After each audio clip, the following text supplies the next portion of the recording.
আব্দুর রহমান ইবনে আউফ তাবুকের প্রান্তরে রাসূল রওনা দেবেন, কে কি দান করবে আসো। আব্দুর রহমান ইবনে আউফ তিনি 2 বস্তা সোনা দান করলেন। ওমর ফারুক সমস্ত সম্পত্তির অর্ধেক দান করলেন। সাইয়েদনা আবু বকর তিনি রাসূলের সামনে এসে বলছেন, হুজুর ওমর দিল অর্ধেক, আমি দিলাম সব। সুবহানাল্লাহ। বাড়িতে কিছুই রাখলাম না, সব দিয়ে দিলাম। তাবুকের প্রান্তরে আমার নবীজি রওনা দিলেন। রোমানদের বিরুদ্ধে সংগ্রাম হবে, রোমকদের বিরুদ্ধে সংগ্রাম হবে। এর আগেও সংগ্রাম হয়েছিল, সেই যুদ্ধে রাসূল যান নাই। 3 জন সেনাপতি শহীদ হয়েছেন সেই যুদ্ধে। মুতার যুদ্ধে শেষ পর্যন্ত খালিদ বিন ওয়ালিদ 3000 সৈন্য নিয়ে 1 লক্ষ রোমান সৈন্যকে পরাজিত করে কালিমার পতাকা উড্ডীন করে মদিনায় ফিরে এসেছিলেন। সেই যুদ্ধে আমার রাসূল নিজে অংশগ্রহণ করেন না, এবার তিনি নিজে অংশগ্রহণ করেছেন। তাবুকের প্রান্তরে গিয়ে যখন পৌঁছার সঙ্গে সঙ্গে রোমানদের কানে সংবাদ চলে গেল, মুসলমানদের লিডার নিজে এসেছে। যুদ্ধ হলো না, যুদ্ধ থেমে গেল। বিনা যুদ্ধে আমার নবীজি তাবুক প্রান্তর থেকে আবার তিনি ফিরে আসলেন। মদিনার মসজিদে বসে থাকলেন। বসে আছেন এমন সময় 3 জন সাহাবী। এই 3 জন সাহাবীর একজন সাহাবী, তার নাম কাব বিন মালিক, নবীর সামনে দাঁড়িয়ে আস্তে করে বললেন, হুজুর আপনার সঙ্গে আমার কিছু কথা আছে, আমাকে কথা বলার সুযোগ দিবেন নাকি? হ্যাঁ বলো, কি বলবে?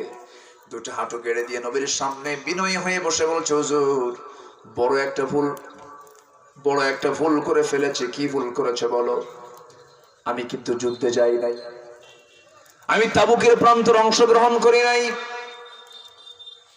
আমি তাবুকের প্রান্তরে অংশগ্রহণ করতে পারতাম, কিন্তু গড়িমসি করেছি, অবহেলা করেছি, হিয়ালিপনা করেছি, আমি যাই নাই। রাসূল বলেন, আর কে কে যাও নাই বলো? হেলাল বিন উমাইয়া যায় নাই। আর কে যাও নাই বলো? মুররা বিন রাবিআ যায় নাই। আর কে যাও নাই বলো? হুজুর আমার জানা নাই। মোট কয়জন হলো? 3 জন। আর তাবুক প্রান্তরে নবীর সঙ্গে যুদ্ধে অংশগ্রহণ করেছেন কত হাজার? বলেন কত হাজার? যায় নাই কয়জন? 3 জন। 3 জন গেলে বা না গেলে বড় ধরনের কি ক্ষতি হতো নাকি? তাও হতো না, 3 জন তো মাত্র।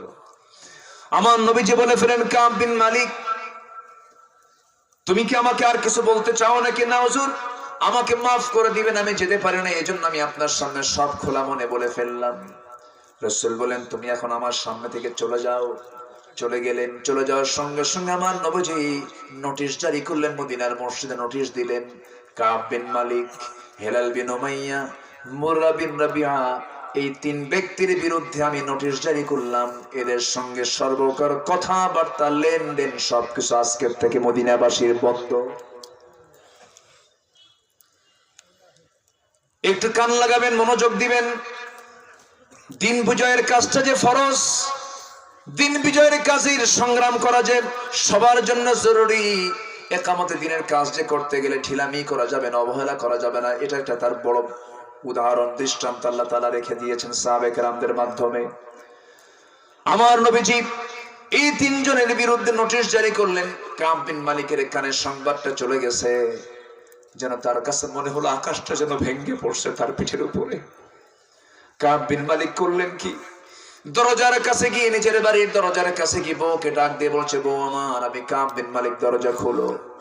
দরজার কাছে এসে বলছি, আমি আপনার স্ত্রী হই, আপনার বাড়ি, আপনার ঘর, আমি দরজা খুলতে বাধ্য, কিন্তু আমার স্বামী একটা কথা বলে দিচ্ছে আপনাকে, আমি দরজা খুলে দেবো আপনাকে ঢোকার জন্য, আর পিছনের দরজা দিয়ে বের হয়ে যাব, কারণ যে ব্যক্তিকে আল্লাহ রাসূল বয়কট করে আমিও তাকে বয়কট করতে বাধ্য হলাম।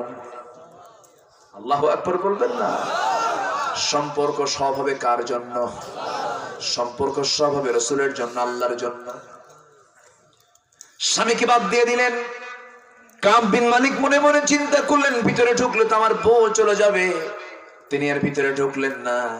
দরজা থেকে তিনি আবার বের হয়ে আসলেন। বউয়ের কাছে দাম পেলেন না, কারণ রাসূল যাকে দাম না দেবে সে তাকে কোনো ইমানদার দাম দিতে পারে না।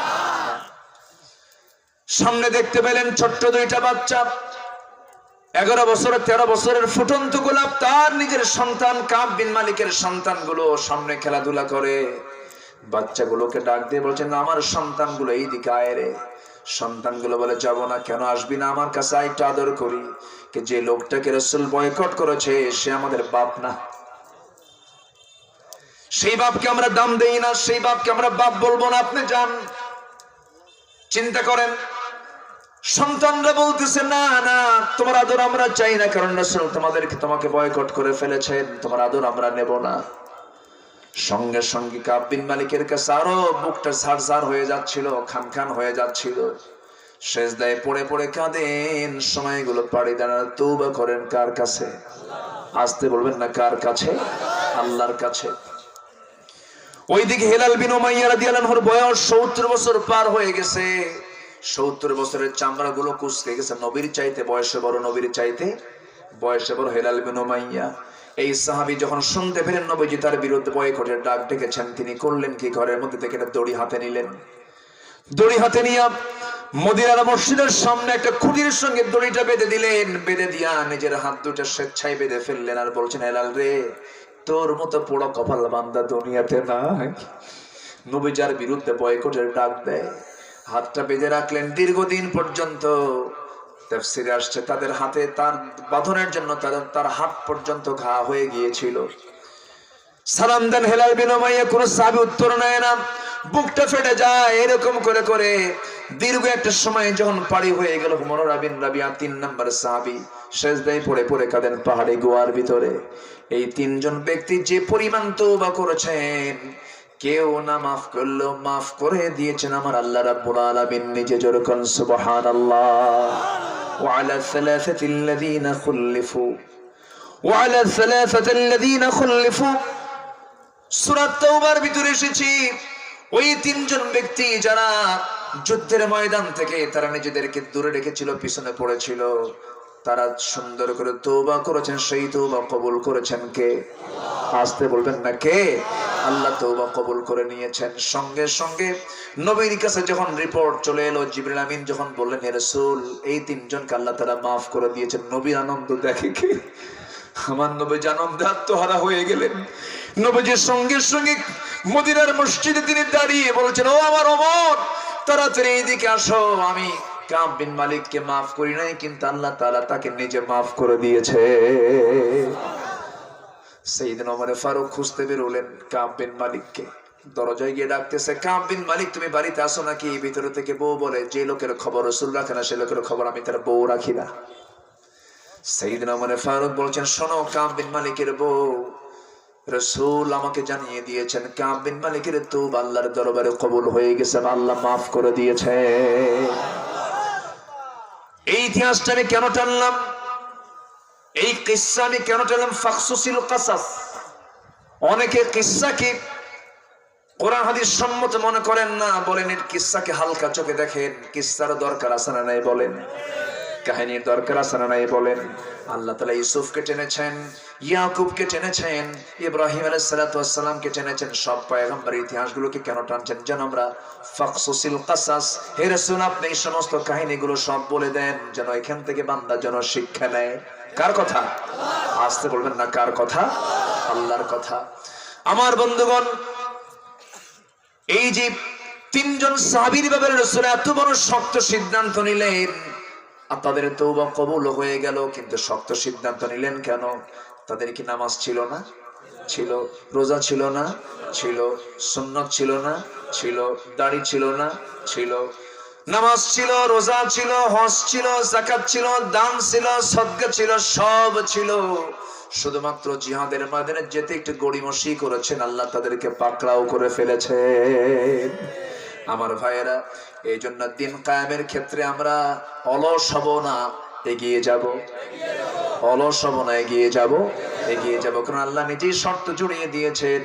সূরা তাওবার 111 নম্বর আয়াতে আল্লাহ রাব্বুল আলামিন বলেছেন, জান্নাত যদি নিতে চাও জানমাল আমাকে দাও। যেরকম সুবহানাল্লাহ।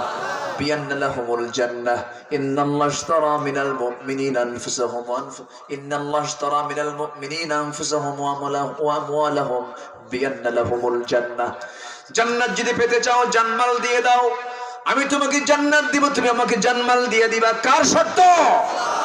আল্লাহর শর্ত। আল্লাহ তাআলা বলছেন, আমি রাসূলকে দ্বীনে হক দিয়ে পাঠিয়েছি, যেন তিনি এই দ্বীনে হককে সমস্ত দিনের উপরে যেন বিজয়ী করতে পারেন। ওয়াকাফা বিল্লাহি শাহিদা, সাক্ষ্য দেওয়ার জন্য এটাই যথেষ্ট আল্লাহর কাছে। যেরকম সুবহানাল্লাহ।